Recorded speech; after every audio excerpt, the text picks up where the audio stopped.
Hey everybody, I am so excited to be here with my friend and fellow content creator, RogersBase. We're going to be listening to some of your favorite and some of my favorite video game music, talking about it, talking about how it makes us feel. And also, I think there's going to be quite a bit of, well, how many Nintendo tracks did you bring? So I actually brought a short list of about 12 different tracks. Obviously, we're not going to do all those because we'll be here for like 8 hours. But, however, I picked and choose ones that I think are weird and that you're not necessarily going to have heard before. Because I feel like the majority of Nintendo tracks, when you think of Nintendo music, you think da-da-da-da-da-da, you think dun-dun-da-da-dun, and I didn't want to do any of those. So they're from more niche franchises, and they're also more interesting arrangements that I think you've probably not heard before either. So I'm excited. Sweet. You know what I heard the other day from, I did another one of these with Samazard. He brought me a Sticker Bush Symphony from Super Smash Bros. I was on my short list. The Sticker Brush Symphony remix that was done for Brawl. Yes. Yeah. That is it one Sticker of my Brush or all-time Sticker favorite. Bush? Because we looked at the title as Sticker Bush.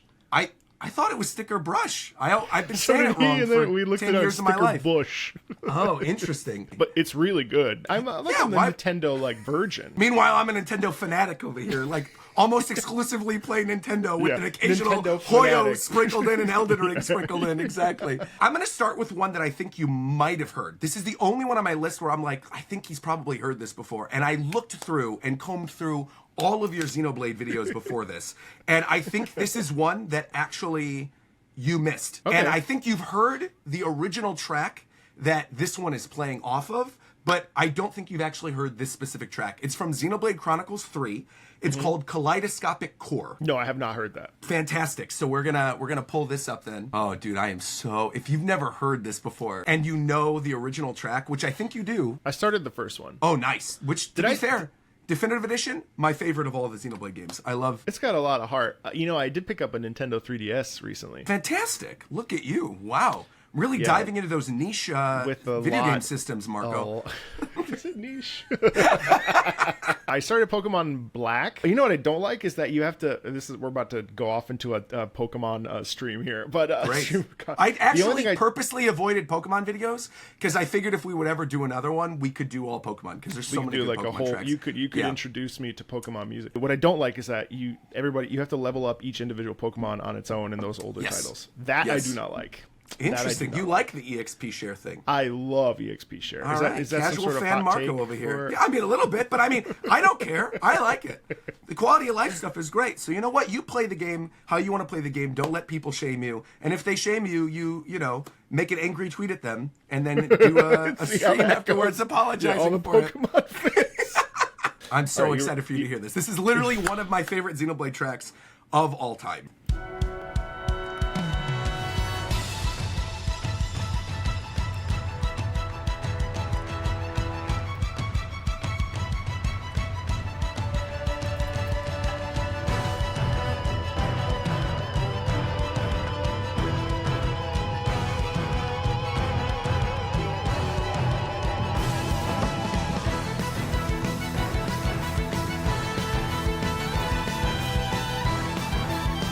Oh, that's nice.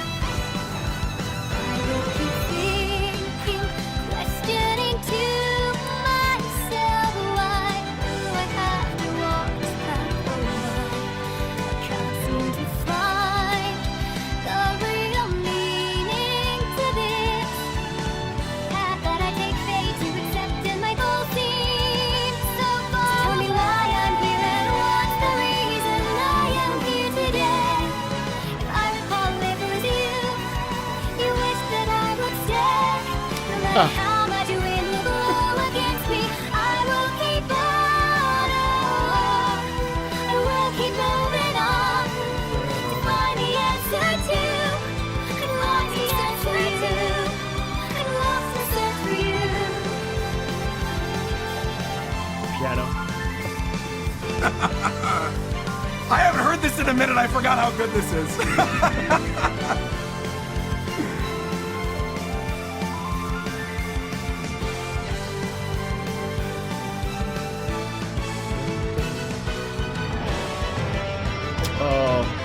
Dude, I knew it was gonna get you once that kicks When the in. electric guitar comes in.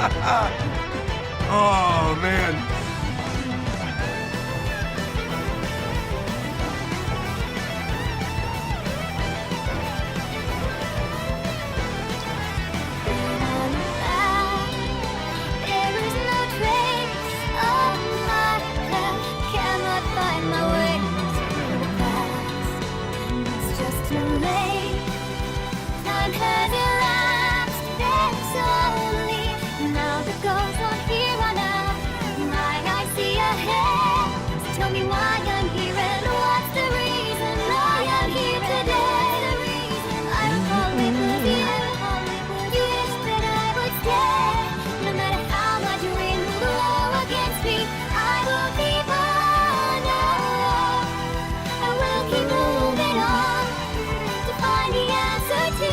And lost in search for you.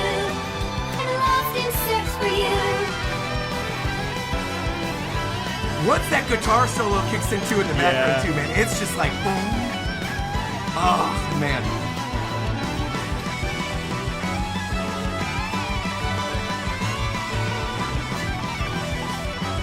The underlying build too, to like, because obviously this is in the middle of your battle theme. This is one of the battle themes from the post-game epilogue portion, basically.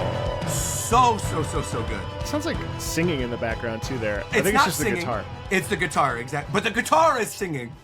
Yeah. Brings it forth. The great thing about this track in particular, and the reason why I wanted to introduce this one to you, is I'm pretty sure you reacted to the song Drifting Soul before from Xenoblade. This is from Xenoblade 2 specifically. It's like the love theme, essentially, for the main characters. Yes. Right, so whenever the big emotional moments happen, you get Drifting Soul in there, and it's probably one of the best tracks from the second game. So, without getting into spoilers, in case you ever choose to play the Xenoblade games, Xenoblade 3 brings over a character from Xenoblade 2, and they are a pretty important character to the story. And what happens is, at some point, you unlock the ability to play as that character. And when the music kicks in and you're playing with that character, it basically is using the love theme, which is not like this at all. It's not nearly this upbeat. It turns it into a battle theme and remixes it into something I actually think, like, if I was just solely listening to it on my own, is even better. I love both tracks, obviously. The original Drifting Soul is very good, but Kaleidoscopic Core is like what my go-to favorite track from Xenoblade 3. And that's a game that has a lot of really good music, but it's probably my favorite battle theme overall, just for how much, I love Xenoblade 2, and for how much that game, obviously, and that song sort of like melds together. So yeah, I adore it. You know what's cool though is that like I have no emotional connection to 2 or 3. I mean, I played like 10 hours of 3, but then I just put it down just because of time and stuff. Yeah, I think I stopped when the what are the Nippons? Is that what their names? Nippons, of course. Yeah, Urikipon. Of course. They're like cooking for them after something happens. Yes. Manana, little Manana. Yeah, of course. And, dude, you're talking to the Xenoblade guy, of course. I just started playing Xenoblade. Well, so I'm like slowly gonna play it over the course of the year, but like I just got to the Cockney Mekon. What's that guy's name? Oh my god, in the elevator shaft. Dude, well, there's a lot of them, which I don't want to spoil you. He's the big guy. He's the second big guy that you meet. He's the first one that speaks. In which game? In the first one. Oh, Metal Face? No, the one after Metal Face. The one after Metal Face. Oh, yes. Oh, wow, you are early. With a G or something? Wow, yes. Okay. Yeah, you are early then. Yeah. Oh, I'm excited. Yeah, it's when the scientist is there and they're looking for. She's looking for her kid or her brother. I forget. Yes. Anyway, so that's like my slow, long game. Like I'm gonna pick it up in like 6 months, and But what I really liked about this is that there's so much movement, obviously, because it's a battle theme. But I find it interesting the mix of the electronic with the electronic guitar, and this is something that this is Mitsuda, isn't it? Yeah, I think it is. Either way, like the whole thing about Xenoblade, this mix of natural versus metallic. Sure. And how much that so here we have actually a blend of it, so it's almost like it's aiding it in some way, which is really cool, rather than being like an antagonistic or separate identity where we sort of mix and match. Here it's like embedded within itself, which is really, really amazing. And I think like the swell, there's the part at 226 when it all kind of comes together, the whole time we're sort of like in sync, but at 226 everything comes together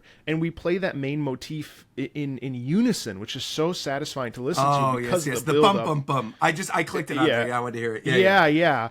And then obviously the electric guitar buildup is just satisfying. I mean, it's funny because this is just like a really good piece. You know what I mean? Yeah. It's just like fun to listen to. I love that. Thank you for sharing that with me. That makes me want to play Xenoblade Chronicles 3 even more now. Well, maybe don't watch my playthrough without getting off topic too much. I adore the Xenoblade franchise, but I was left sorely disappointed by 3, the base game of 3, because the game I feel like peaks about midway through, and it's a very strong peak, and it's one of the best chapters of any Xenoblade game ever, but I feel like it takes a sharp nosedive, and by the end of the game, I was like so tired of it, and it took the DLC, the Future Redeemed DLC, that really wraps all 3 of the games together for me to really be like, wow, this is a masterpiece. But the original base game, it didn't grab me the same way it did a lot of other people. Many people say that's like their favorite in the whole franchise, and as I was playing through it, because I streamed the whole thing, because I was excited. It was my first opportunity to fully stream a Xenoblade game. I thought, oh man, this is going to be it. And my chat could even tell, and I couldn't hide it. I was like, I'm kind of underwhelmed by this, especially because a lot of the music tracks in 3, like in the environment, not the battle themes, but like the environmental themes, are trying to go for that kind of like Breath of the Wild aesthetic, where it's just very quiet and subdued, and you're not really like thinking about it too much, and it's a little more atmospheric, and that works in some games. But I think in a series like Xenoblade, which is known for those tracks, like Gower Plains and freaking More Arcane, right? Like from 1 and 2, those tracks are like so iconic that when you get into more atmospheric stuff for the majority of the time you're playing the game, it doesn't necessarily hit the same way. And I feel like something that I loved about the franchise was almost taken away in that form. But again, I think the Future Redeemed DLC did rectify that a lot, and I would highly recommend still playing through the entire trilogy, because it's a great time overall. That's what I've heard. Well, I did hear that. Is 2 like a huge slog though? Is that it depends on your play style. I think you played Genshin, so I think you're going to be fine. I think if you've played Hoyo games before, I think you're going to be okay. They're yappers. They talk a lot. And there is a gacha-esque mechanic, not with like real money, but like with these little core things that you get. And that aspect, I think, also turned people off a little bit. But the actual core cast of 2 is actually my favorite of the 3. I love the main group that you're with in 2. So, have you played The Witcher 3? Yes. I actually have not fully played The Witcher 3, so you may be surprising me with this one. I'm excited. So this is Silver for Monsters. Well, you've probably heard this. I mean, it's still like worth playing even now, but it's one of those things where you either really locked into it or you didn't. And I've played about 450 hours of The Witcher 3. So it's one of my yeah, so Silver for Monsters.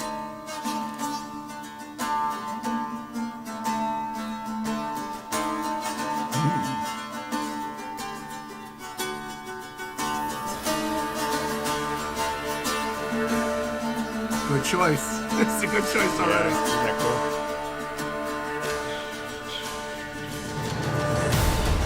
Ooh.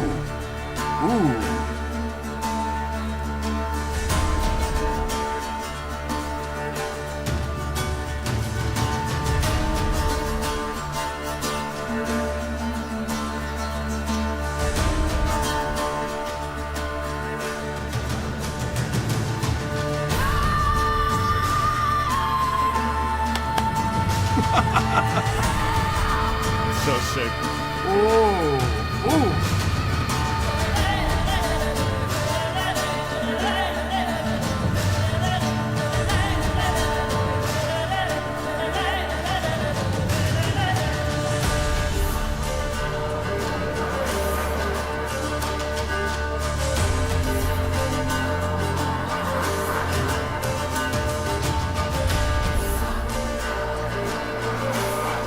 Chance. Oh man, I love that.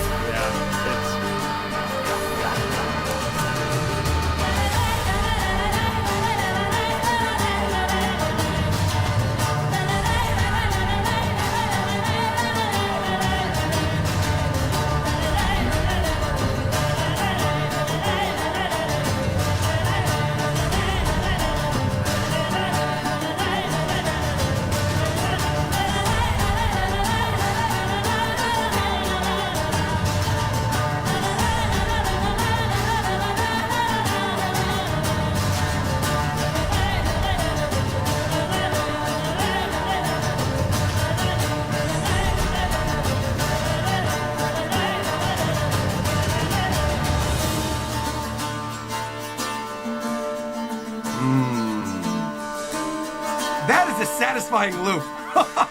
Right. Wow. Okay, so curiously, when does this play in the game? Is this a battle theme, Or is this like while you're exploring the environment? Is it a cutscene song? You know, honestly, I can't remember. Someone in the comments, I'm sure, will let me know. But like, will let us know. But Silver for Monsters is Geralt has a silver sword for specifically when fighting against monsters, and a regular sword when fighting against human enemies. Right. And I don't actually know. I don't know if this plays when he's I don't know when it plays. Because this doesn't it's in seem the like soundtrack. the pacing of it doesn't seem like a battle theme to me. It seems more of like theme, it like what I was picturing in my head as somebody who is like mostly a blind fan of The Witcher, right? Like I haven't even watched the Netflix show. I've seen bits and pieces of Witcher 3 from the little I played at the Switchboard, but realistically have not spent any like great amount of time with it. I was envisioning like Geralt standing on like a plain over a desert, and as he like walks into frame, you hear like the da da da da da da da da da da. You know what I mean? Like it feels like a cutscene. Like you're walking into this lush landscape or cool desert area type environment. It doesn't necessarily feel at all like what I would have expected for a Witcher track. When you told me you were gonna hear something from The Witcher, I was like expecting toss a coin for your Witcher or whatever, something along those lines. Something a little more like medieval sounding, and this does not feel like that at all. This feels more of like a cool, almost like a desert battle theme. This was fantastic. The build-up, even at the beginning, with the musical instruments, and then before the actual first voice kicks in, and then you get the boom, the background vocals, and the da da da da da da still carrying its way through. Incredible, man. Really, there's great track. a Slavic element to this because so Percival, the band, and then the composer's Marcin Szczebewowic is the composer's name. Yeah, Polish composer. I know one little bit of Polish from a nursery rhyme from my grandma, and I would butcher it, so I think I'm gonna try. You've never been to your home country? I haven't. No, I know. Unfortunately, I have not been.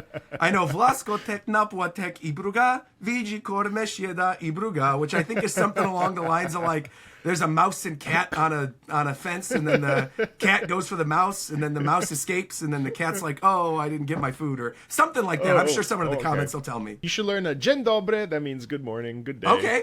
Dzień dobry. Dzień dobry. It's that's a pleasant sounding good morning. I like that. It is. I know. It's very nice. So this is a Slavic style of singing. You actually hear this a lot in folk music of the time, and it's really based on it's called white singing. Where essentially it's essentially screamed. So we're not raising our soft palates per se. It's a very declaimed sort of shouted style of singing. I don't know why they call it white singing, but essentially it's kind of interesting because when we think of at least classical music, we call it voce bianca, which means white voice, and white voice would be like, without raising your soft palates, it would be like it's like super white voice. But then when you raise the soft palate, you go right? There's a huge difference there. Whereas this is really like from the throat and from the belly to get them. For sure. It's a really visceral sound. But Percival is like a modern group that, if I recall correctly, that does this style of singing with a traditional instrumentation from Slavic regions and probably Poland, and so on and so forth. It's a really satisfying sound. I love it. It's cool how because CD Projekt Red is a Polish company, they sort of leaned into their sort of musical history to pull this out. I love that, man. Thanks for introducing me to it. This is good. Add this to my video game playlist. This is not something I would have looked up. Yeah, right. What you got next for me? All right, this next one, I have to find the correct version of the track. So give me a quick second. It's from, let me give a little bit of backstory here for this one. So basically, there is a video game series called Professor Layton that was popularized on the DS and the 3DS. I'm sure you're aware of Professor Layton. There's a new one coming to Switch very soon. And this is basically the game that catapulted me into doing what I do today. Because I was writing for a video game website. This was E3 2000. It was a long time ago, is what it was. It was like, I think E3 2009 or something. And they had just announced the sequel game for the first Professor Layton. It's called The Diabolical Box. And it was weird because Nintendo announced it in like a press release. They didn't have it as part of their main press conference that all of us were at. And as somebody who was a huge Layton fan, I thought like, well, why the heck aren't they promoting this? This is like such a good franchise, and more people should know about this. So I created, in the early days of Twitter, created a Twitter account for Professor Layton where I would tweet out riddles from the game to people. And it got so popular that Nintendo sent me a cease and desist and then offered me a job after I graduated from college.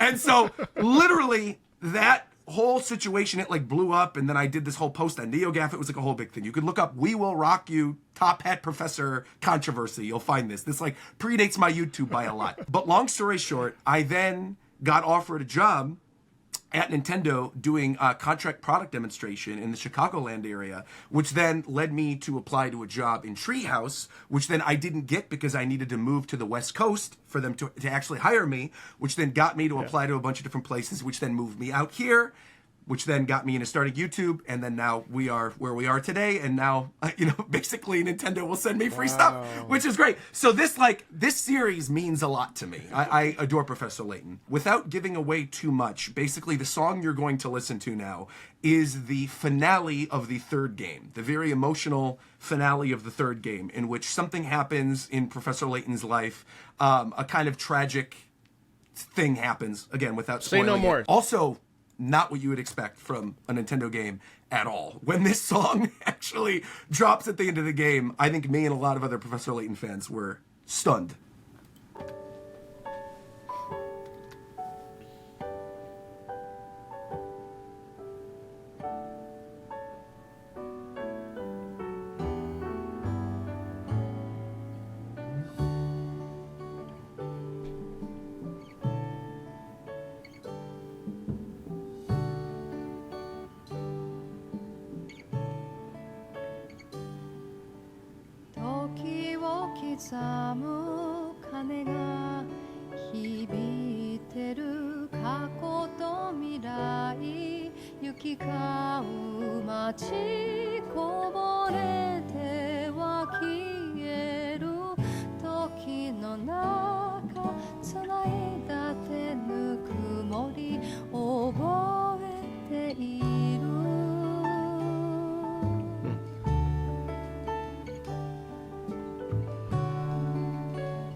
I can still hear the dialogue playing as the song kicks in, and I'm like getting emotional thinking back to it, man. Oh my god. See the little image of Layton looking up with the tears in his eyes, bro. Oh, it's so good. God. So good.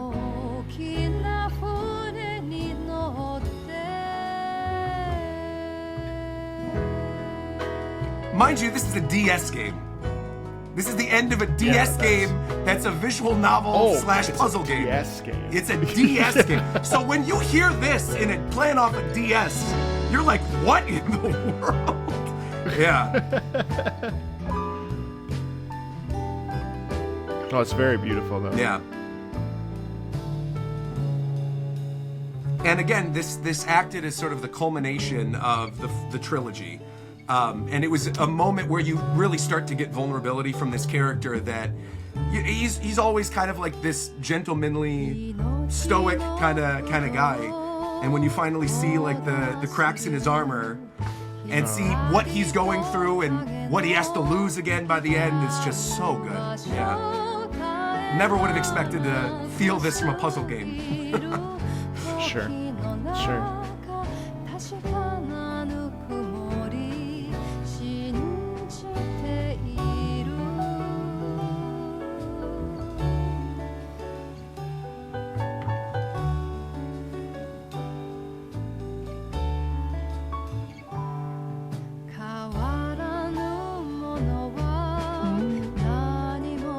Now's when the drum beats kick in. I knew it was happening at some point. Yeah.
and it's meant to be a little bit of like the ticking of the clock with the strums. Once you've played the game, yeah, because there's, well, I won't say anything. You should play it. It's really good. But, oh man.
Wow, that's gorgeous. I have a couple thoughts. One of the things that I find really interesting about this piece is obviously it's like stunning, right? And I think it's really cool that they use like, first of all, I can't even imagine hearing this at the end of a DS game. That's what I'm like, saying, man. When you're like a visual novel bro, style. because it's the Layton games are kind of like half visual novel, half like puzzle game, right? When you're going through a story and then they give you a riddle or they give you a puzzle to solve. The story in this third one sort of revolves around like a lost love. When you find out the truth behind the actual like mystery that you're trying to solve throughout the game, there's actually like a twist underneath the twist, and that's when you find out like, oh my gosh, this actually is this thing, and you have to give this thing up. And it's like I said, it's a really beautiful moment. And if you never think you're going to play the game, I would say just look up the cutscene with the music with it, because it starts off in the English version, I want to say with a non-vocal theme. I think the vocal version is in the Japanese version that was released then as a single.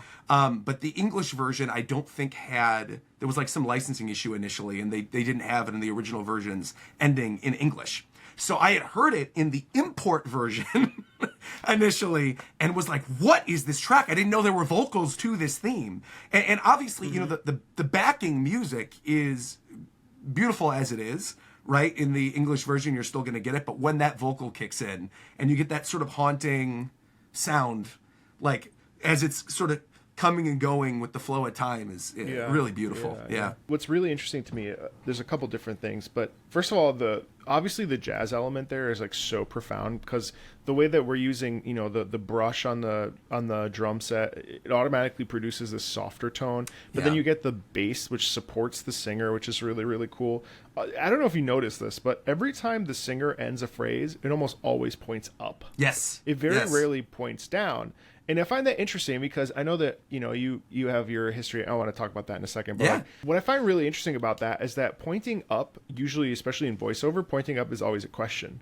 Whereas, or like a lack of resolution. Yes. And we don't actually get a point down in this piece until 5 minutes. Right. 5 minutes and 40 seconds. Right. Which I find fascinating because so to me, what this piece really represents is whenever we experience loss or grief or sadness, we do have to pick up the pieces and continue to move on. As a prime example, when my dad died, I asked a lot of questions to myself, like what's the point? Why am I here? Like, I don't have a father anymore. Why I do, but he's not here physically, even though our relationship is continuing, and I have to continue to have this relationship with my father. But like, what is the point? And so all these questions I would ask, and then one day I remember my grief counselor said, eventually the question is just going to become. It was like whenever I'd see birds, I'd always be like, Dad? And then she said, eventually that's not going to be a question. Right. And so now whenever I see a cardinal, I'm like, Dad. And that's what I mean by pointing down. Oh, that's awesome. Yeah. But then also what I found really, really powerful about this piece actually was the last minute, because then we remove the singer altogether. Yes. And I'm telling you as if you don't know this, but just for the sake of the video. No, I love it. No, I love hearing you, because you picked up on so much that without like having played the game even, you're getting all the right things from it, which I think is a testament to how good the song is. 1,000,000%. And the other thing that I found really cool is that you talked about the hits of the bass, especially with the sort of the bowing or the hitting of the bass and the time element there. But something that I really noticed is that as the vocals back off and they remove, all we're left with is like reality, and what we're left with is this piano. The piano is this beautiful effervescent, almost like angelic sound quality, but then we actually swell into the very ending as the singer comes in. And I found that the singer choosing to do that sort of scat, I can't say the word scat without thinking of poop, but you know what I mean. Scatting is a style. Oh, I can't play the Great Mighty Pooh later on. I had that one locked up for you. No. I just played that for an opera singer recently. Actually, it's hilarious. I did have a friend come on the channel, and I played them Baka Mitai from. Oh my gosh! All the things you can get from video game music. I love it. It's all I here. love it. But the swelling and the way that she just like comes in with the vocals really lightly, as we have this natural increase in volume, really, to me, really gives this essence of like life will begin again, even though it sucks to have to like step aside. And and when you depart a relationship or someone dies, I find that really interesting that it's so. You said that so in this third game, this is like sort of the biggest emotional peak, would you say? Without a doubt, yeah. Of the original three, without a doubt. There have been, I think, 3 Layton trilogies. There have been 2 full ones that I've played, at least. And then I think they attempted to make like a third trilogy, and then things kind of got jumbled. They had like Lady Layton with this kid, and then Layton Brothers, which was like a mobile game, and all this other stuff. But now they're, I think, actually trying to bring it back and have like a full new trilogy kind of start. And I'm supremely excited to hear what they're going to do with it and to see, how this series is going to translate in 2025. I don't know about you, but have you played Metal Gear Solid? Like, were you a Metal Gear Solid kid? Am I a Metal? Where's my Sniper Wolf? I have a Sniper Wolf statue literally in here. I adore Metal Gear. That is one of my all-time favorite franchises. I love it. Yeah. Me too. In fact, I just downloaded the Phantom Pain the other day. It hurts a little bit because it's like the ending still like bothers me. Sure. Like the fact that it just sort of ended and you're like, oh, wait, this is the end? This is the end right before Kojima left, sure. Yeah, and all that drama, which sucked. But what I didn't realize, this was a bait and switch, was how much Ace Combat was going to be connected. Oh, I to know the same already stories. what track you're going to play for me. I love this track. I hope actually it's the don't one I'm think thinking you of. know. I think I do. It's an Ace Combat track. Yes, but there's a lot, and I picked one in particular. Interesting. I picked actually the epilogue of Ace Combat 0. Were you thinking I was going to play 0? I thought you were going to thinking I was going to play. It's a bombastic battle theme from one of the last missions. And I want to say it was Ace Combat 7 or 6. So Daredevil? That's the one I'm thinking of. Daredevil's the thing I was thinking of, yes.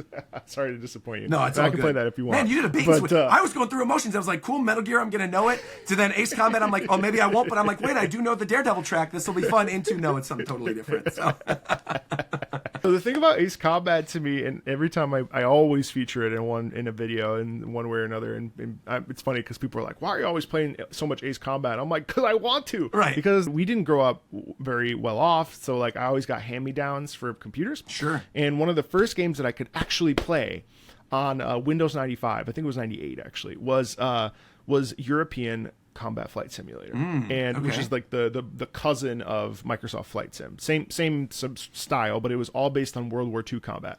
And I played that incessantly. That and Jedi Knight, Jedi Outcast. Those were the 2 games that I had on my 32-bit internet speed. Fast forward, and one of my patrons was like, I want you to listen to 0 from Ace Combat. And I go, this is going to suck. Because it's like, combat, like it's a flight sim. It's like a, whatever. It can't possibly be good. And it untapped something.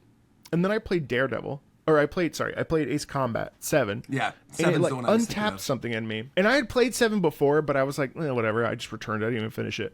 Fast forward to just like exposing myself to Ace Combat, and dude, it is one of my favorite series of all time, because the thing is, like, you go too high, you stall. You get hit by a rocket, you die. You fall to the ground, you're dead. And in some ways, it actually feels more intense to me than FromSoft games, because FromSoft games, you're just it's coming at you. Yeah. But like, you can die, and then there's tunnel runs where if you move too far in any direction except going straight, like you have to go through. And I hate tunnel runs at times. I hate these games at times, but I always am like, yo, Ace Combat. So this track, Ace Combat Zero, Near the Border, plays at the end of Ace Combat Zero. And it's the end of the Holy Trinity, as it were. All right. So I really just love it. Let me send this over to you. Oh, already? The Spanish guitar? Yeah. Frame 1, I love this already. Oh, I love this. Oh, yeah.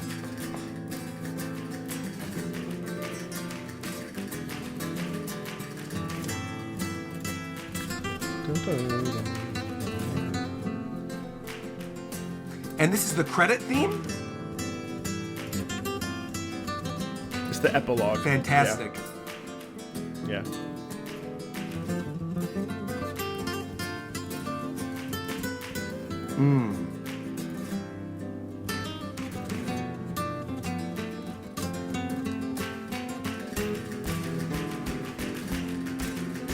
Slow build, kind of, yeah.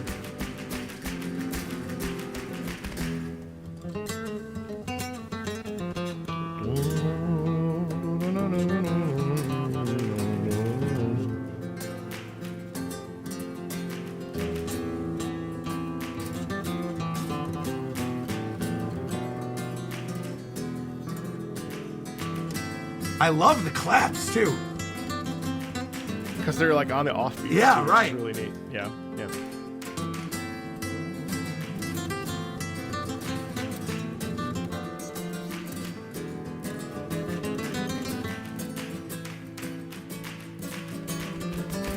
This is the motif from Ace Combat 5 that comes back in Zero. Ooh.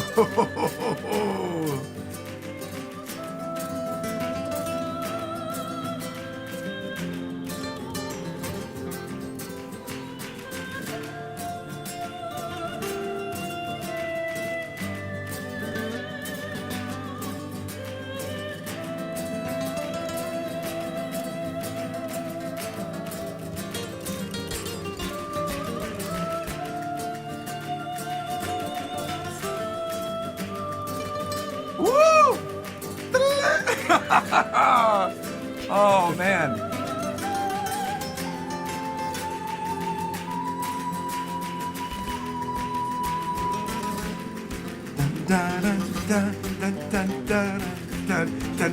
I love that. As the music is building, this is the sign of a good track. You already know where it's going to go.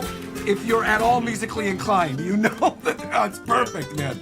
Really, really good stuff. Yeah.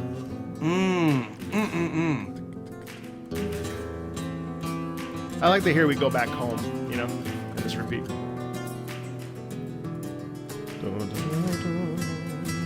Wow.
The motif comes back. Interesting that we chose songs with similar fake endings back to back. Very funny. That is actually very funny. Because they are kind of, I could tell from the beginning of this, even having not played Ace Combat, they are doing similar things.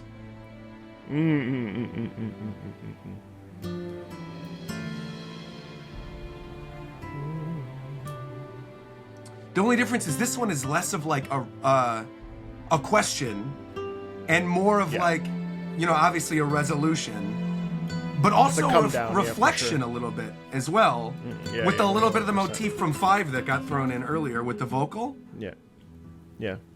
Gorgeous. Wow. Yeah, isn't it's still going though. Hold on. Oh yeah, we're not done. I forgot. No.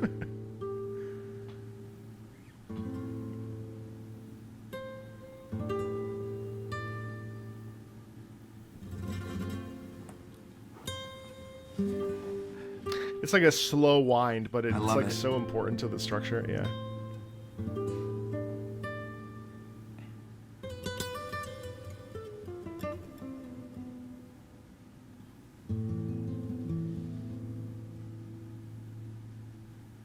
And you're finally back home. That's the end. Yeah. So good. So good. I, first off, am such a sucker for Spanish guitar, specifically in video games. Like, a lot of the remixes from Super Smash Brothers that I love are things that utilize, like, Spanish guitar, or, like, a lot of... I forgot the name of the composer that does Metal Gear Solid. So it's funny that you actually brought up Metal Gear in the lead-up to this track. Harry Gregson Williams? No. Harry Gregson Williams? No. The Japanese composer, not for... the cinematic newer games, but for like Sons of Liberty and for 3.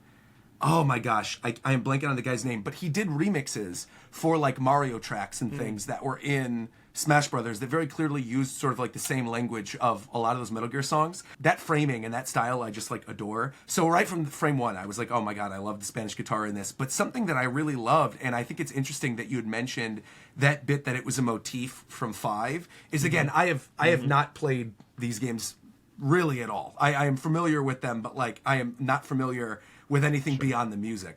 When you mentioned that was a motif from 5, I could instantly picture knowing that this is an epilogue, like what is happening here, right? Of the person coming home after their mission, still thinking back on everything that they had just been through, right? Those tunnel missions, you know, you could die from any little thing flying at you. You hear that final vocal, thinking back to like the comrades you may have lost, and then landing back down at the ending, getting that fake ending, and then almost like waking up the next morning, right? Like having your cup of tea or whatever, and reflecting now that you are home on everything that happened prior to you. I loved this track. Well, in 0 and 5 are directly connected because 0 takes place 15 years before. Interesting. And so you play 5 and then 0 you go back and you experience the stuff that you're like dealing with during 5. Interesting. And what I say about Metal Gear Solid is that the plot points actually deals way more with like government entities and like being, you know, a part of a system, which is what we see a lot in Metal Gear Solid. Obviously we get the interpersonal stuff, but a lot of it's like about being a cog in the war machine. And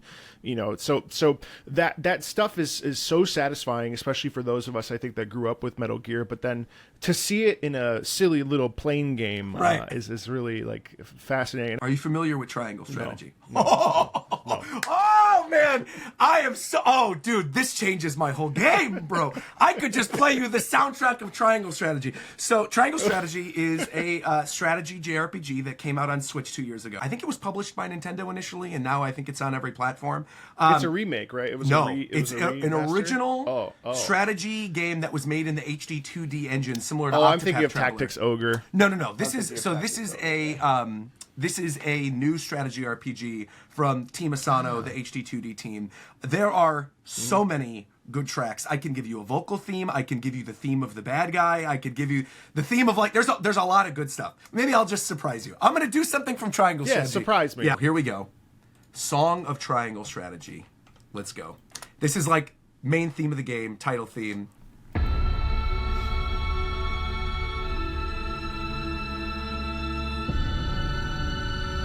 I like your face already. This is funny. I'm intrigued. Yes. What? This is great.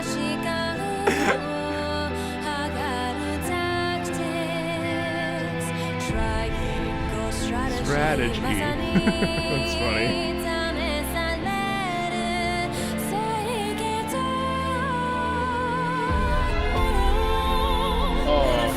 I knew already. I'm like, Marco's gonna love this soundtrack. That's such nice harmony.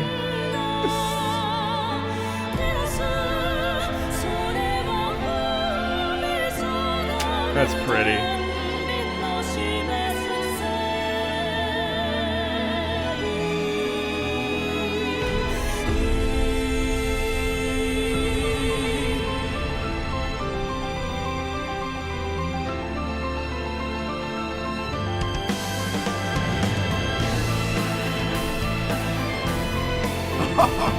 Taking me back, dude, to when I streamed this like 2 years ago, man. It's one of my favorite games of all time, dude. It's so good.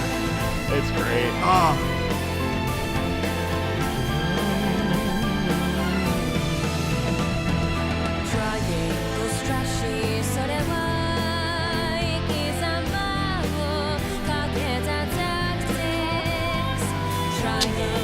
That's so nice.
Oh, big shift. How about that?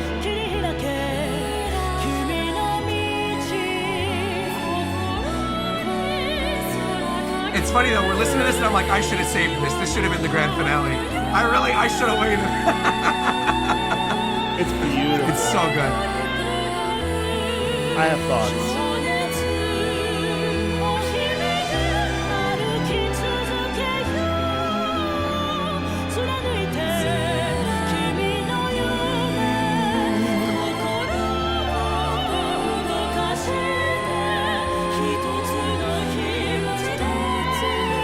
Wow, that's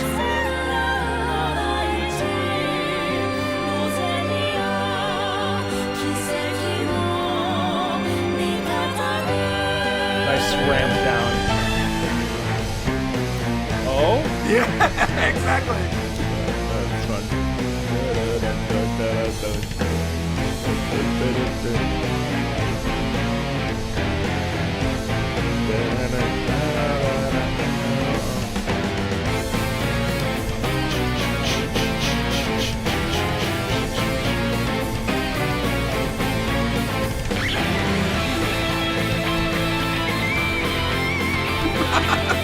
I know, you go through like a wide range of emotions with this one from,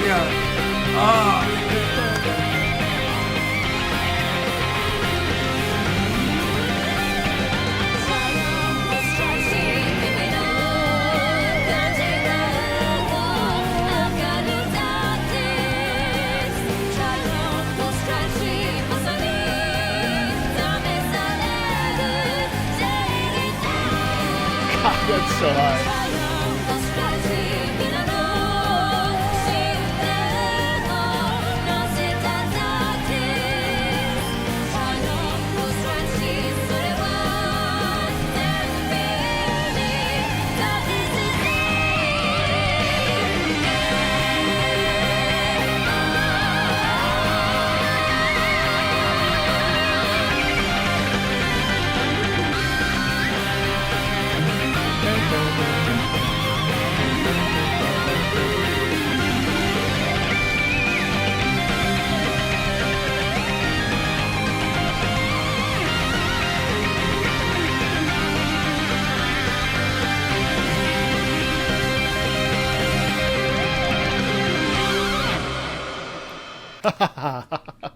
man, that had like just like the most pleasant like just pathway. Oh. First of all, how incredibly high those singers are singing, especially the soprano near the middle end. Holy poop, that is so high. It's so satisfying to listen to. But also just the fact that like, so I actually love when opera singing is like produced in game music or really anything where it's like really feels respected. Yes. And in this particular case, like, I don't know, I really was getting, you said this, is this the main This is the main theme of the game, yes. Yeah, so you really are getting the sense of like an overture when like you're seeing sort of like all the, like you got that middle part around 4 minutes where that was clearly like the bad guy theme. Right. I love how we have 3 singers and that they each sort of take us through like a different component of what's going to happen in Triangle Strategy. Triangle, as it were. Right. Oh, right. Yeah, how about that? You're right. I didn't think about that. 3 different choices, exactly. Wow. Yeah. It's really, really cool. And I love the use of the different vocal styles. As someone who's played the game, right? I think like the 3 paths of the game are all very distinct. The 3 people that you can choose sort of in your big final choice. Because the whole game, basically, you have this scale that weighs. And what happens is you talk to all the other party members that you have about what your next decision should be. Like who you should fight, if you should kill this person, or if you should let them live, if you should go attack this village or not. You know, how you're actually going to end up beating everything. And I have not played another strategy game in recent years that has such a weight to the choices in the same way that Triangle Strategy does. It really does thoroughly affect the story. And even though like by that final choice, you do kind of get like pigeonholed into one of 3 paths, the 3 paths are so vastly different and the way those stories end is so vastly different that when you finally unlock the true route at the end of everything where the 3 paths kind of converge and you get like the true ending, that is when this song with the vocals finally kicks in. So the main theme of the game does not have the vocals. And when you get to that moment of the convergence and you're on the true path and you've beaten it, you hear the 3 very distinct, different voices all come together and create the true ending of the game, which is just phenomenal, man. I cannot stress enough how good the soundtrack of this game is. Like, as I was listening to this, I really was like, shit, man, there's nothing else on this list I feel like that I have that compares with how this song specifically makes me feel. This is probably one of my favorite tracks from any Nintendo game ever. While I was listening to this, I was like, oh, I need to play him Astalgia of Phantasm. Have you ever heard that? So that's the actual voice. Interesting. Now, is Lost Ark like an MMO? 아스텔지어가 Korean MMO. 시작되리라. This is like a raid series. Interesting.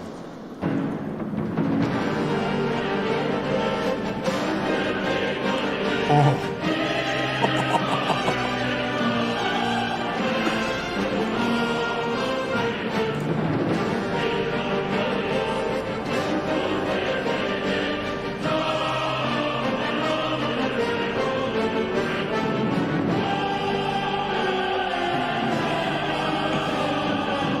The apocalypse is coming down from the sky. The blood red moon. It's like the Verdi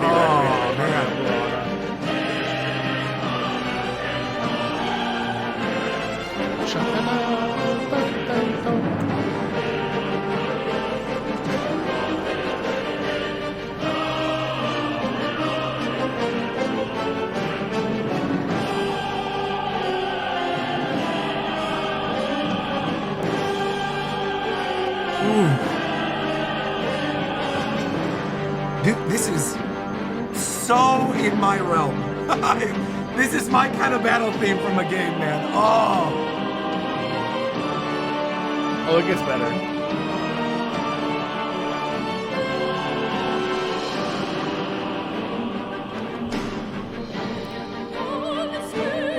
and that's the actual voice actor? Oh, I thought you were singing for a second. I was like, This wait, is the what? singer. I Oh, thought no, could you imagine? I was like, that'd be Holy wild.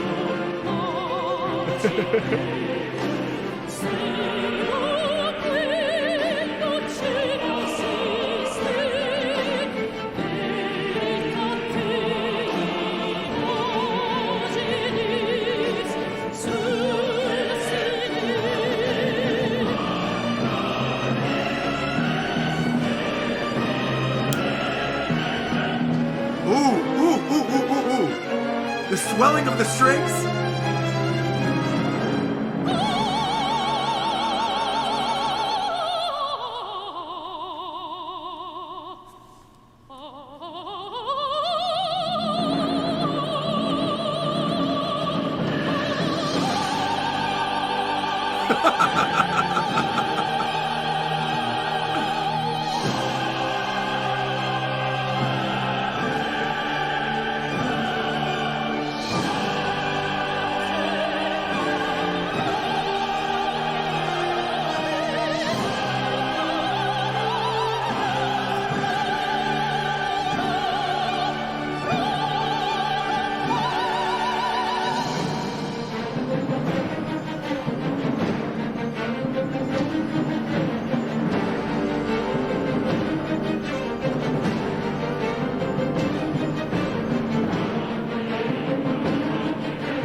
Well into that from like the Duel of the Fates into the boom. Oh my gosh. Wow.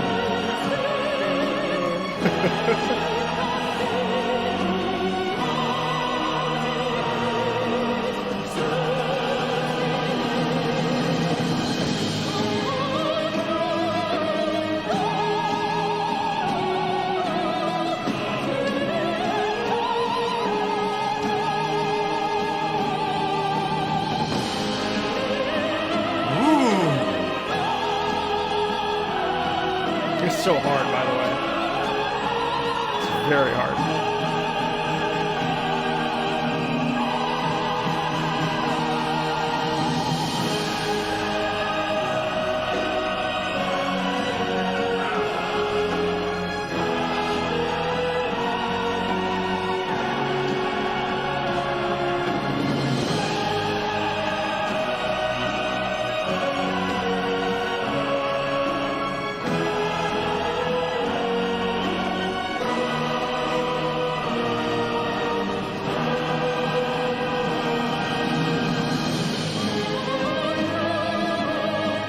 Do it a second time like that is brutal. We were just talking about, you know, So much how high the nuance. singer had to sing in Song and Triangle Strategy. Right back into this. Again, I feel like we're getting matching songs here. It's great. Yeah, that's true, actually.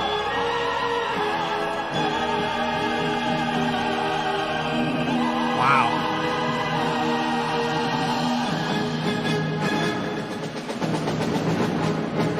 Whoa!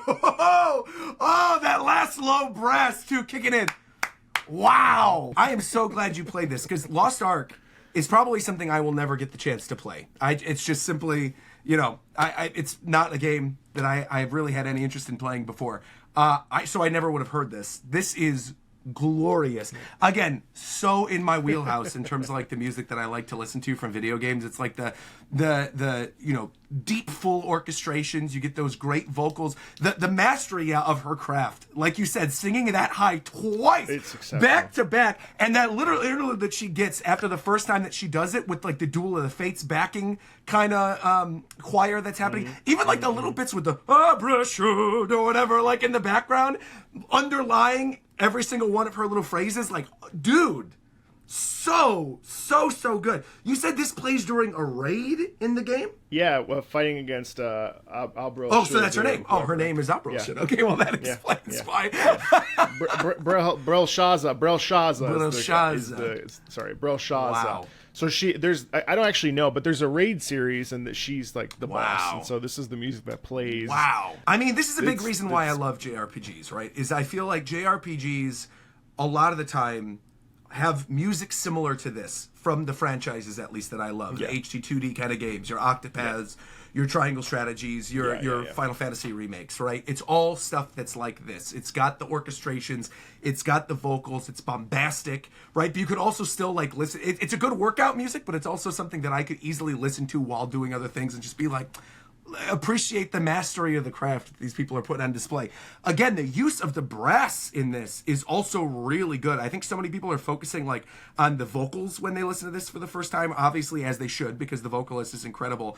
But Yeah, that low, deep brass that's always there. I can literally visualize the character just like wailing on you with the giant punch, with the blood red moon behind you and everything. Like, it's so good. And that light of hope with her vocal, again, going upwards twice. Going up into the uppers. Incredible, man. Incredible track. I'm really predisposed to loving sort of anything that comes out of Japan and China, and it's just like it's hard. I get a lot of times they're like, well, why you always feature stuff from that area? And it's like, because it's good, bro. I know I get the same comments, and I have people all the time being like, why do you only play like Nintendo games and RPGs or Genshin or whatever? It's like, bro, because the music is really good. Like, that's why, like, I feel like the library of types of songs that those kind of games usually pull from is just like more in my wheelhouse. I feel like a lot of more Western games kind of go with like either your generic licensed music or like your kind of standard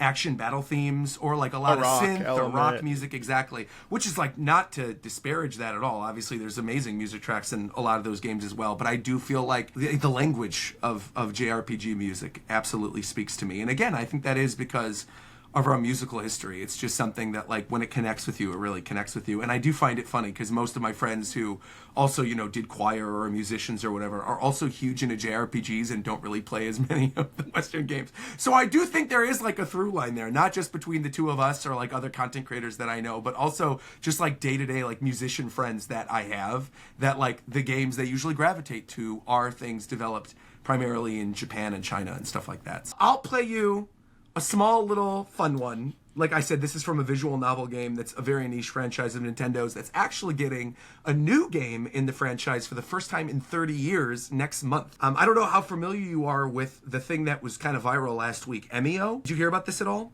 The paper bag dude? Okay, no. So Nintendo put out a weird teaser on their official channels about 2 weeks ago of a dude in a paper bag. The trailer was rated M, and it's a first-party developed Nintendo game, and people are like, what the heck is this? Nintendo's making a horror game? Like, what is happening here? Turns out it was actually revealed for a new game in their Famicom Detective Club series, which is it's like a visual novel Ace Attorney type game of Nintendo's. Again, they're making the first one in 30 years, and the story in this one surrounds a serial killer with a paper bag on his head. The song I'm playing for you is not obviously from the new game. This is one from which is crazy. I was going to be like the most recent one, which was 30 years ago. But again, recently got remade a couple years ago. It's called The Girl Who Stands Behind. It's the end credit theme.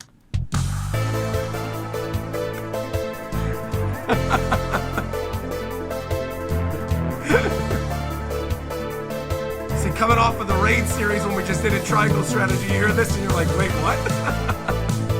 It's a reset. Total reset.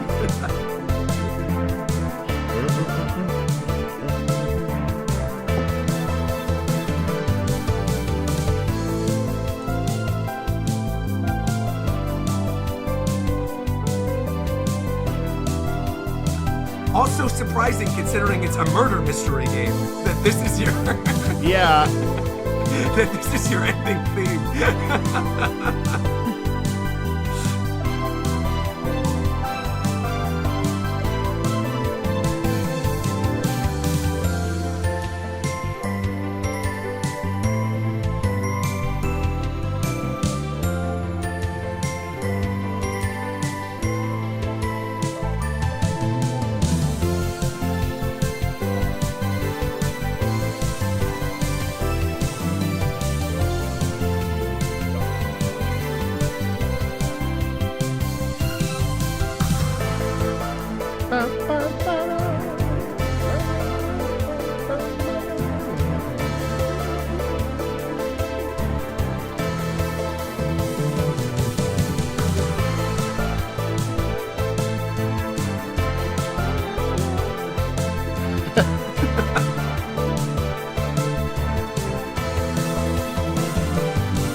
Great too that the remix that they did, this is from the recent remake of the game. It is very funny because you can tell they're trying to replicate like the J-dramas of the 80s and 90s in Japan with this. Of the yeah, 80s, exactly. yeah, Like trying to get that sort of detective show vibe of like, you know, Usually like Columbo 100%. Yes. Yeah. Because the story in this one is basically about a murder that happens in a school. And then the students in the school trying to figure out who killed the girl and how it connects to a murder from like 20 years prior, essentially.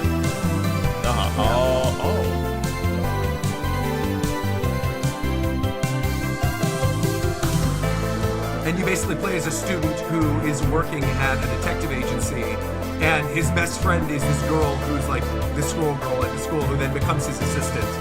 And it's great. It's a really good series. I'm very excited for the new one. Like, unironically, one of my most anticipated games of the year is this new Famicom Detective Club. Yeah, coming out next month. It's going to be really good.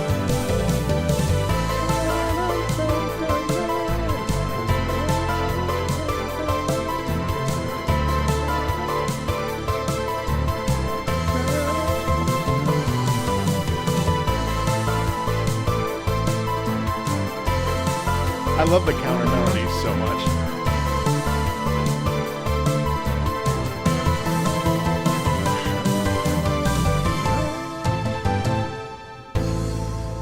That's it. Real quick. It's funny, you know, you could easily write a piece like this off and be like, well, that's nice. Sure. Anyway, you know, but there's actually like so many fun little things in here, especially counter melody. I obviously love the rhythm. Yes. It's like pleasant, you know what I mean? Which it's you like, need after a game in which a girl was brutally murdered in a school. I feel like you gotta need something a little pleasant. I mean, we haven't had a game in this series in like 30 years, right? So when they remade this game a couple years ago, they remade the original 2 games that were on NES. You know, people hadn't heard from this franchise in like 28 years at that point.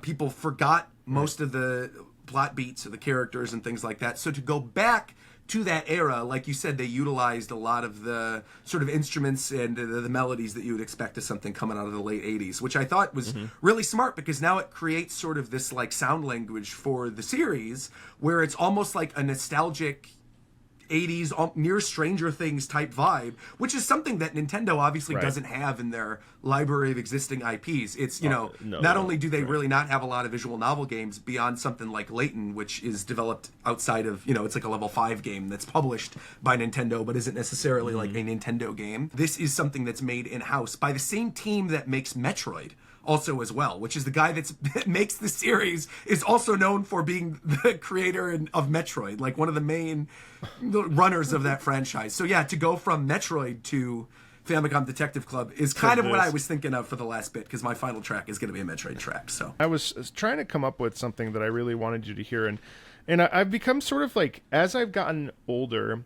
my sort of stable of games has become much smaller, even though I love video games and I'm basically playing a new one every day. But one constant in my life, whether I pick it up or you know, for a month and then drop it, or pick it up for a couple weeks, I discovered it in November, is Warframe. Oh, interesting. And, okay. No one should be surprised if they know my channel. I discovered one of the games that has the most heart and the most honesty and tells the most human emotional stories that I've ever experienced in all these years of playing games. And Smiles from Juran, To Take Its Pain Away, is one of these tracks that is exceptional in context, absolutely.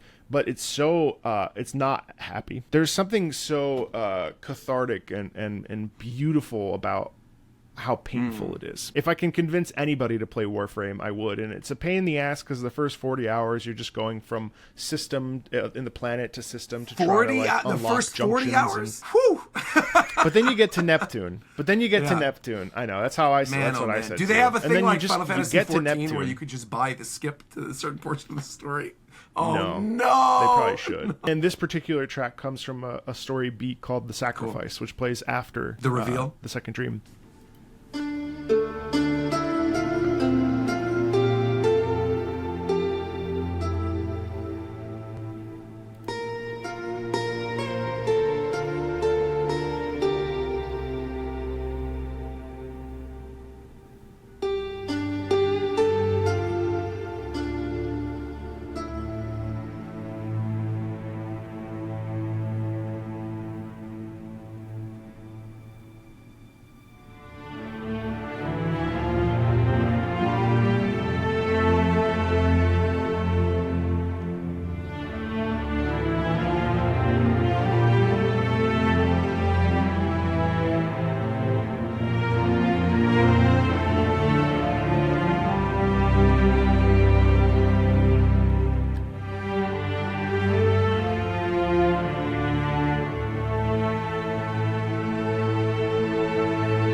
No It's very resolution on simple, that. of Yeah, course, yeah, yeah. but I like yeah, that. no I, resolution.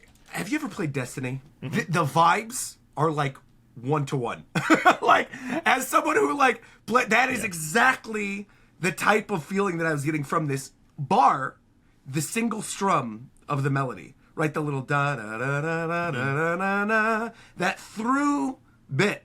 Again, I know nothing about Warframe. I don't know the story, but the way that you set this up to me, sort of explaining that like you find out the truth about what you really are, or like what you're actually doing. This almost kind of ties a little bit to how I felt with the Ace Combat song you linked me earlier, which is again like that confusion among the storm, right? Of like trying to grasp at straws at like the truth of something while the world around you is like feels so big and vast. The theming of it, having that one very simple melody play throughout with these big, lush, deep kind of sounds. Yeah, it brings out an emotional core. I could totally feel like how if you're playing through this game and you get to this moment, how it could be this kind of type breath out type feeling. Yeah, wow, gorgeous. There's a quote, the character says that it was that somehow from within this derelict horror, they had a way to see inside an ugly, broken thing and take away its pain. And I don't know, it probably was a bad track to play because I think it does rely on context quite a bit. But I think you need to find time to play Warframe. 40 hours. If I'm telling you right now, if they end up doing that thing that's like a skip with FF14,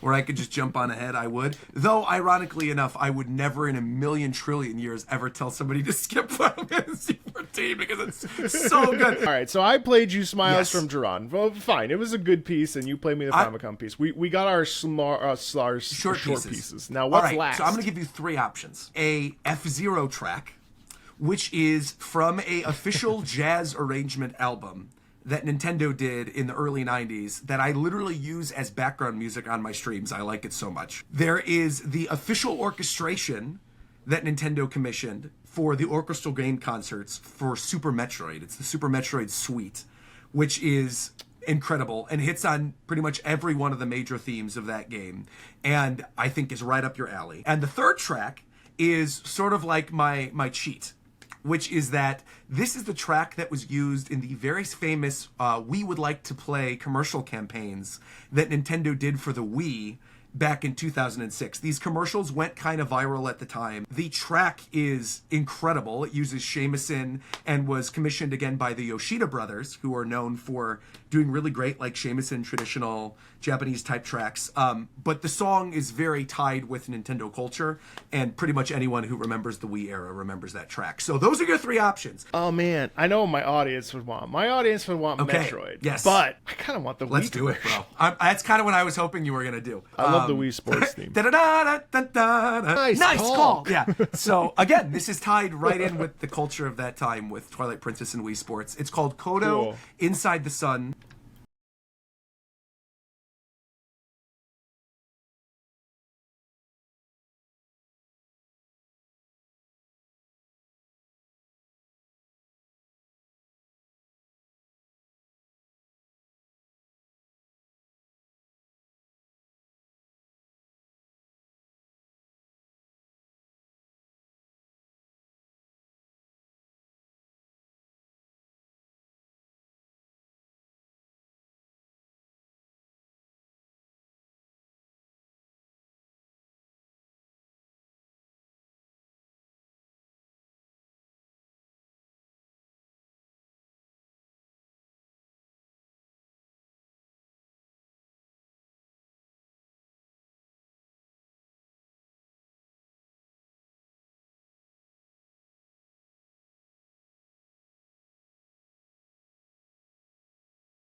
It had that like energy of not being in a club per se, but certainly like just like you're right. It had that veneer of like the 2000s being it's got the traditional stuff with a little bit of funk and like grungy quality to it, like late 90s, early thousands. When did the Wii come out? I forget. And again, the choice of the musicians to do it, I think, is also really interesting too, because again, the Yoshida Brothers are very talented shamisen players, and to have that remix utilizing the, like I said, the new tech clashing with the traditional Japanese instrumentation, I think is just really cool. And it was like kind of the perfect thing for that era, because coming off of, for Nintendo historians out there, right? Coming off of the GameCube was by no means Nintendo's most successful system, right? And like N64 obviously lost to the PlayStation, GameCube lost to the PlayStation 2.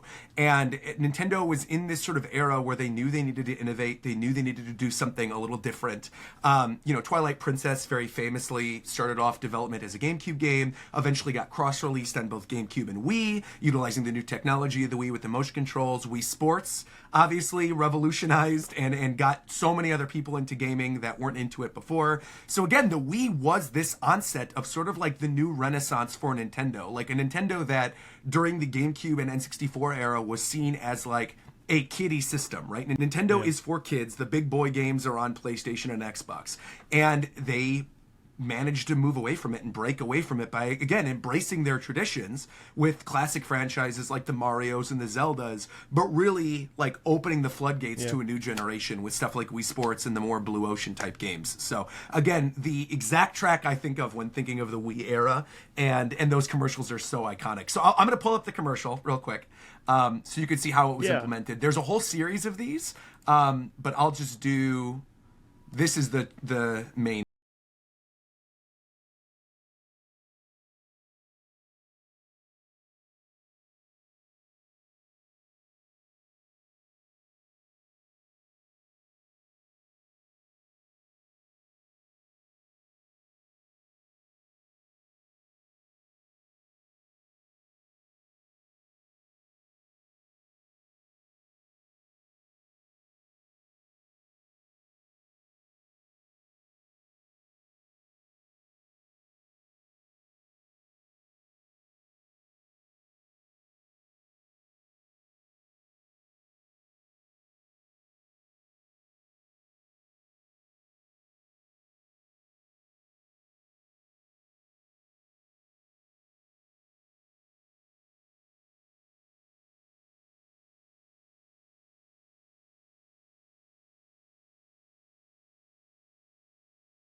The fact that they really had a pulse, I feel like, on like what that generation wanted, and I like how too with the Wii especially, because they knew they had something on them that could possibly like go beyond just like the millennial generation that had already been playing games. So they made the point to implement like grandmas and all the other stuff in the commercials to show it really is for everybody, right? And that like no matter what, you don't need for everybody controllers. They don't show, other than a couple scenes with like the dude playing football or whatever, they don't show the control part. They're using like the motion control, and that obviously intrigued a lot of people who at the time were like starving for something that was new and different, when the primary way people were playing games, right, was CDs and controllers, and that's what you were used to, right? So controllers, yeah. Oh, that's cool. And the music was awesome. Yeah. My last track for you is going to be pretty hardcore. Let's hear it. And it's from a game called Ultrakill. The whole soundtrack is really satisfying, and this is by Keigen Church, and it's called Tenebre, Rosso, Sangue. The Exorcist. First thing I hear. I love the organ in here. The organ is amazing.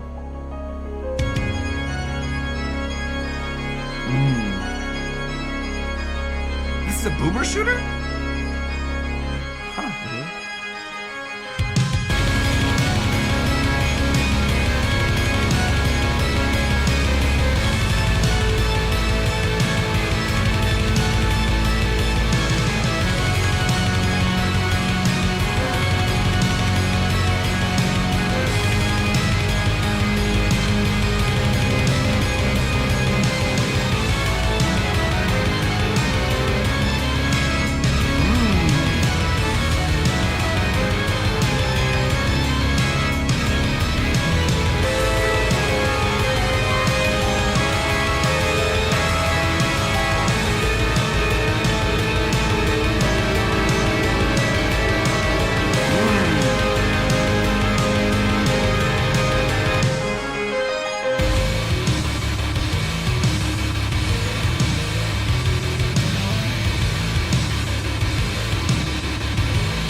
I have questions. You like that? Okay, first off, when in the game does this play? You said it's a secret track? It plays in a secret level when you perfect the entire, like, when you perfect an area, then it unlocks a separate chamber where you go in and this song plays. It's not even a boss. Is the area like a church or something? Like, I'm so curious why they chose to know. use the pipe organ. It's so good. I mean, like, and you don't hear it in video games. Well, music that much. B2 is a robot that is sent down to hell to kill. Oh man, I forget all the plot You're points. like, come on. But essentially, you're a robot that goes into hell, and you feed off the blood of the denizens of hell. And you go further and further. Each layer you go further down, and your goal is to, essentially kill God. But like, you fight Minos, you fight like.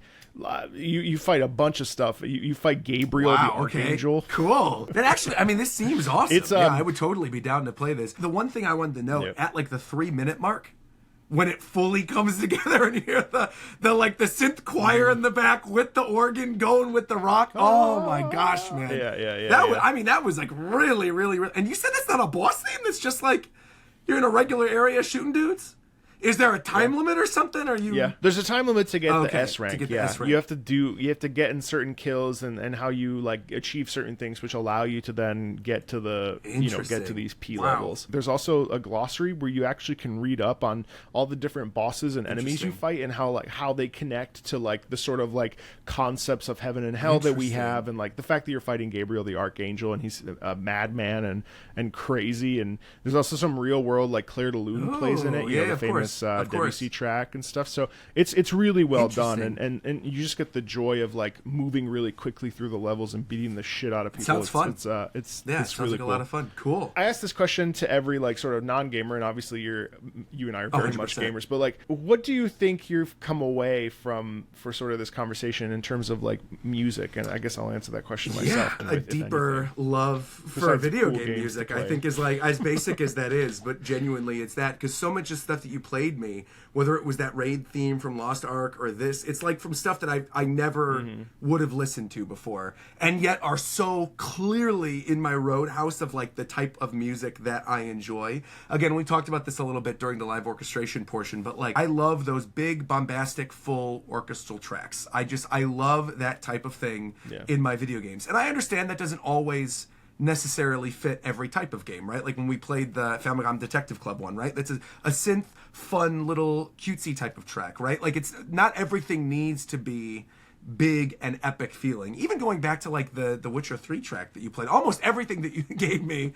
was epic. I was sitting here just like I'm taking the whole thing in. I think it just goes to show how great video game music really is. I think for me, personally speaking, right, I don't know what your taste necessarily is and like what you listen to day to day, but I find myself more often than not, more than listening to like pop music or modern rock or anything, I find myself listening to classical music, to classical orchestrations, to video game themes, and to Broadway. That's like what I always, those are the three things that like if you look, and a lot of like I do listen to a lot of J-pop. I listen to a lot of like vaporwave. I like that kind of, ironically enough, you mentioned Sticker Bush Symphony earlier, and it's like, yeah, that's totally my I almost brought in Aquatic Ambiance, like the one that's like the viral theme that plays through everything. But obviously it's like I knew you heard that one, and we've talked about that to death, I'm sure. But like that is that's like the kind of music that I listen to on a day-to-day basis. And so yeah, just to hear more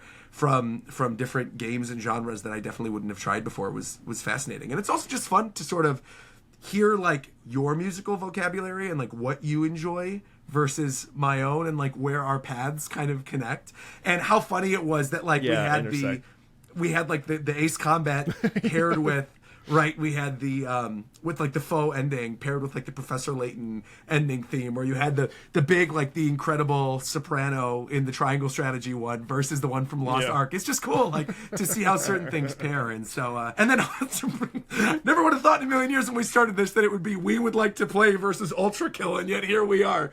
But yeah, man, it was really a lot of fun, and I appreciate you having me on as always. Yeah, of course. I mean, for me too, like just being able to expose myself to more Nintendo music, and the thing is, like, I try my best to be like content agnostic when I'm covering video games, but as the channel has gone on, I've sort of started to leak more and more about my particular tastes, and the channel reflects it, I think, in some ways. Like, yeah, like there's a lot of stuff that's very much Ace Combat. There's a lot of the previous Genshin tracks, because I really like classical orchestra. I can't get away from it, And thank you everybody for watching this episode with Roger, and thank you for enjoying this. And if you'd like to see more of this or other guests, please feel free to drop those in the comments. And of course, thank you so much. And we'll both talk to you soon. Take care, everybody. Later. Thanks, everybody.